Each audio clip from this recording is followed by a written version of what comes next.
Good morning dear friends, most welcome to all of you on my YouTube channel. Dear friends, आज की हमारे discussion का जो topic रहेगा वो 2021 के most important relevant current affair के ऊपर आज हम डिस्कस करेंगे। So let us start. Friends, आपसे जो आपका फर्स्ट क्वेश्चन पूछा जा सकता है वो रहेगा वर्ल्ड किडनी डे 2021 कब मनाया गया, या और आपसे पूछा जा सकता है जो 2021 में आपका वर्ल्ड किडनी डे सेलिब्रेट किया गया उसका थीम क्या था। तो याद रखना, जो वर्ल्ड किडनी डे है इसे मनाया जाता है 11 मार्च को। ठीक है, ये बनाया गया आपका 11 मार्च को। और याद रखना फ्रेंड्स, ये जो मनाया जाता है आपका वर्ल्ड किडनी डे ये सेकेंड वीक ऑफ मार्च को सेलिब्रेट किया जाता है। और 2021 के वर्ल्ड किडनी डे की अगर मैं बात करूँ तो इसका थीम था living well with kidney deserve. So next question की ओर चलते हैं। नेक्स्ट क्वेश्चन आपसे पूछा जा सकता है कि वुमेन इंटरनेशनल डे प्रतिवर्ष कब सेलिब्रेट किया जाता है। तो आपको पता होना चाहिए कि 8 मार्च यानी कि 8 मार्च को वुमेन इंटरनेशनल डे सेलिब्रेट किया जाता है। और 2021 का जो वुमेन इंटरनेशनल डे सेलिब्रेट किया गया इसका थीम आपसे पूछा जा सकता है फ्रेंड्स। तो याद रखना, इसका थीम था I am generation equality realising women's right. I am generation equality realising women's right. Next question जो हमारा रहेगा वो पूछा जा सकता है आपसे वर्ल्ड टीबी डे यानी कि वर्ल्ड ट्यूबरक्लोसिस डे कब सेलिब्रेट किया जाता है फ्रेंड्स। तो ये किया जाता है आपका 24 मार्च। और 2021 का जो थीम था वर्ल्ड टीबी डे का वो था द क्लॉक इज टिकिंग, यानी कि घड़ी जो है वो चल रही है। नेक्स्ट क्वेश्चन आपसे पूछा जा सकता है कि आईसीसी यानी कि फुल फॉर्म रहेगी आईसीसी की इंटरनेशनल क्रिकेट काउंसिल।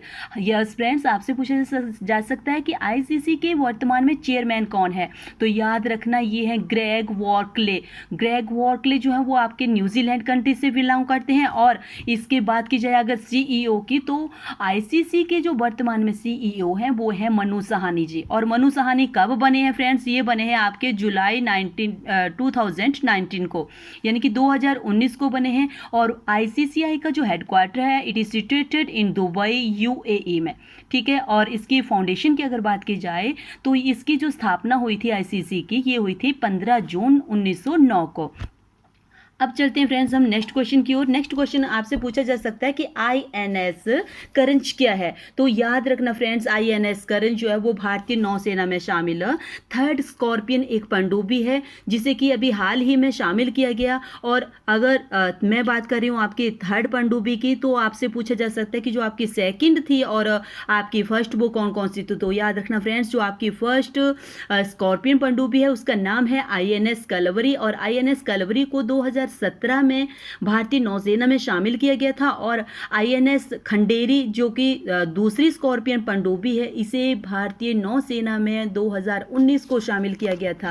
फ्रेंड्स, अब चलते हैं हम नेक्स्ट क्वेश्चन की ओर। नेक्स्ट क्वेश्चन आपसे पूछा जा सकता है कि वर्तमान में भारत के प्रथम शतरंज ग्रैंड मास्टर कौन बने हैं। तो याद रखना फ्रेंड्स, वर्तमान में जो भारत के प्रथम शतरंज ग्रैंड मास्टर बने हैं वो बने हैं एस विजय लक्ष्मी। या एस विजय लक्ष्मी जो हैं वो प्रथम महिला शतरंज ग्रैंड मास्टर बनी हैं भारत की, और ये बनी थी 2000 में। और पुरुष वर्ग की अगर बात की जाए तो पुरुष वर्ग में फर्स्ट जो आपके ग्रैंड मास्टर थे वो थे विश्वनाथ आनंद। और फ्रेंड्स, आपने याद रखना जो विश्वनाथ आनंद थे इनको सर्वप्रथम भारत का पहली बार 1992 में राजीव गांधी खेल रत्न अवार्ड से भी सम्मानित किया गया है। और शतरंज में एक रंग की मोहरें जो होती हैं फ्रेंड्स, आपको पता होना चाहिए ये होती हैं 16। और शतरंज के कुल खानों की जो संख्या होती है वो होती है आपकी 64। वेरी वेरी इंपॉर्टेंट, ये क्वेश्चन बहुत इंपॉर्टेंट है कि शतरंज के में कुल कितने खाने होते हैं, तो आपको पता होना चाहिए। इसमें जो बॉक्सेस होते हैं वो होते हैं 64। नेक्स्ट क्वेश्चन की ओर चलते हैं। अब आपसे नेक्स्ट क्वेश्चन पूछा जा सकता है कि नासा के कार्यवाहक के रूप में प्रमुख के रूप में किसे नियुक्त किया गया है। कि नासा के वर्तमान में कार्यवाहक प्रमुख के रूप में किसे चयनित किया गया है। तो फ्रेंड्स, याद रखना हम बात कर रहे हैं नासा की। तो नासा जो है वो अमेरिका की स्पेस एजेंसी का नाम है। और इसके कार्यवाहक प्रमुख के रूप में जिसे चयनित किया गया है उनका नाम है भव्या लाल। और जो कि भव्या लाल जो वो भारतीय मूल की हैं। और फ्रेंड्स, अगर बात की जाए आपके आपके नासा की फुल फॉर्म की, तो ये होती है आपकी national aeronautics and space agency, और headquarter of NASA is situated in Washington DC. और नासा की जो एस्टैब्लिशमेंट हुई थी, it was established on 1 October 1958। Friends, अब चलते हैं हम नए क्वेश्चन की ओर। आपसे पूछा जा सकता है कि CNSA क्या है, तो याद रखना CNSA जो है वो चाइना की नेशनल स्पेस एजेंसी का नाम है, और JAXA जाक्सा जो है वो आपकी जापान की स्पेस एजेंसी है, और नासा जो वो आपकी अमेरिका की स्पेस एजेंसी है, और रोस्कोमस जो है वो आपकी रसिया की स्पेस एजेंसी का नाम है। फ्रेंड्स, आपसे पूछा जा सकता है कि रॉकेट मैन ऑफ इंडिया के नाम से किसे जाना जाता है। Very very important question. Rocket man of India के नाम से जाना जाता है हमारे वर्तमान में जो इसरो के जो चेयरपर्सन है वो है आपके के सिवान जी को रॉकेट मैन ऑफ इंडिया के नाम से जाना जाता है। अगर बात की जाए आपके इसरो की, तो आपको इसरो के बारे में पूरा पता होगा कि इसरो जो वो भारत की स्पेस अंतरिक्ष एजेंसी का नाम है, और इसकी जो स्थापना हुई थी 15 अगस्त 1969 को हुई थी। और फ्रेंड्स, अगर बात की जाए आपके इस हेडक्वार्टर की, where is the headquarter of ISRO, तो it is situated in Bengaluru Karnataka. और इसके जो संस्थापक थे वो थे विक्रम साराभाई। फ्रेंड्स, आपको पता होना चाहिए कि जो इसरो के जो के सिवान जी हैं ये बहुत ही होनहार और बहुत ही काबिल इंसान हैं। और साथ में आपसे पूछा जाता है कि मिसाइल मैन ऑफ इंडिया के नाम से किसे जाना जाता है, तो फ्रेंड्स याद रखना मिसाइल मैन ऑफ इंडिया के नाम से जो जाना जाता है वो है हमारे भूतपूर्व राष्ट्रपति जिनका नाम था doctor APJ Abdul Kalam. Friends, आपसे नेक्स्ट क्वेश्चन पूछा जा सकता है कि आर्थिक स्वतंत्रता सूचकांक में भारत का कुल जो स्थान था वो कौन सा रहा, तो याद रखना भारत का जो स्थान रहा वो 2021 में भारत की स्थिति जो रही वो 121वें नंबर पे रही। और टॉप के अगर बात की जाए तो टॉप पे रहा आपका सिंगापुर, और सिंगापुर जो है सेकंड टाइम पे इस आर्थिक स्वतंत्रता सूचकांक में सेकंड टाइम टॉपर कंट्री रहा। और याद रखना फ्रेंड्स, ये जो आर्थिक स्वतंत्रता सूचकांक है इसको हेरिटेज फाउंडेशन के द्वारा जारी किया जाता है, और एशिया के प्रशांत देशों में भारत 40 में से 36वें नंबर पर आया है। और सेकंड नंबर पे अगर बात की जाए तो ये सेकंड नंबर पे है इसमें आपका न्यूजीलैंड, और थर्ड नंबर पे है आपका ऑस्ट्रेलिया। ठीक है, टोटल कंट्रीज में अगर पूरे वर्ल्ड की बात की जाए तो भारत की जो पोजीशन है वो 120 बन रही है। नेक्स्ट क्वेश्चन की ओर चलते हैं। आपसे क्वेश्चन पूछा जा सकता है कि भारतीय फिल्म ऑस्कर अवार्ड 2021 के लिए नामित फिल्म का क्या नाम है, यानी कि भारत की ऐसी कौन सी फिल्म है जिसे ऑस्कर अवार्ड 2021 के लिए नामित किया गया। तो फ्रेंड्स याद रखना इस फिल्म का नाम है बिट्टू। इसमें आपको पता होना चाहिए कि एकता कपूर, ताहिरा कश्यप और जो गुनीता मेंगा है ये इसकी उनकी फिल्म है, और इस फिल्म ने 93rd ऑस्कर अवार्ड मिले हैं इसको।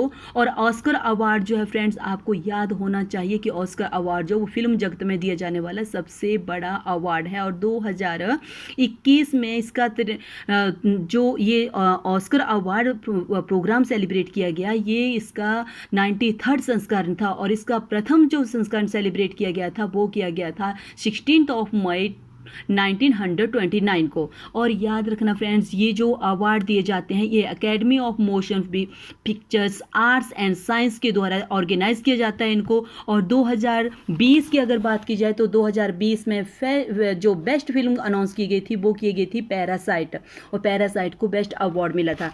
आज की वीडियो का हमारा लास्ट जो क्वेश्चन रहेगा फ्रेंड्स, आपसे पूछा जा सकता है कि इरसाक हर्जोग कौन है। तो इरसाक हर्जोग जो है वो इसराइल के नए प्रेसिडेंट बने हैं, और याद रखना ये इजराइल के 11वें प्रेसिडेंट बने हैं। और जो प्रधानमंत्री हैं वहाँ के वो हैं आपके बेंजामिन नेतन्याहू, जो कि अक्सर चर्चाओं में रहते हैं। और बात की जाए अगर आपके इजराइल की कैपिटल की, तो फ्रेंड्स ये है आपकी यरूशलेम।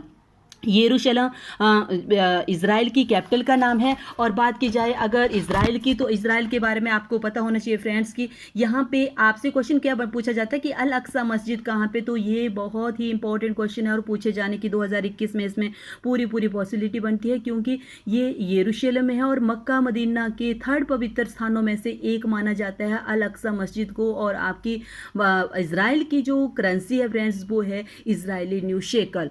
और याद रखना अपना इज़राइल कंट्री ऐसा है जिसने अपने आप को खुद कोरोना फ्री घोषित कर दिया है। फ्रेंड्स, इसी के साथ मैं अपनी वीडियो अब यहीं पे स्टॉप करती हूँ, क्योंकि वीडियो ज़्यादा लंबी हो जाती है तो उसको अपलोड करने में प्रॉब्लम होती है। और आई होप जो आज मैंने आपको जानकारी दी इसका आप भरपूर फ़ायदा उठाएंगे, और आने वाले जो भी आपके एग्ज़ाम हैं इनमें मेरे द्वारा अपलोड किए गए ये क्वेश्चन, इनको ढंग से आपने स्टडी करना, ये काफ़ी बेनिफिट आपके लिए साबित होंगे। इसी के साथ जय हिंद, जय भारत, फिर मिलेंगे।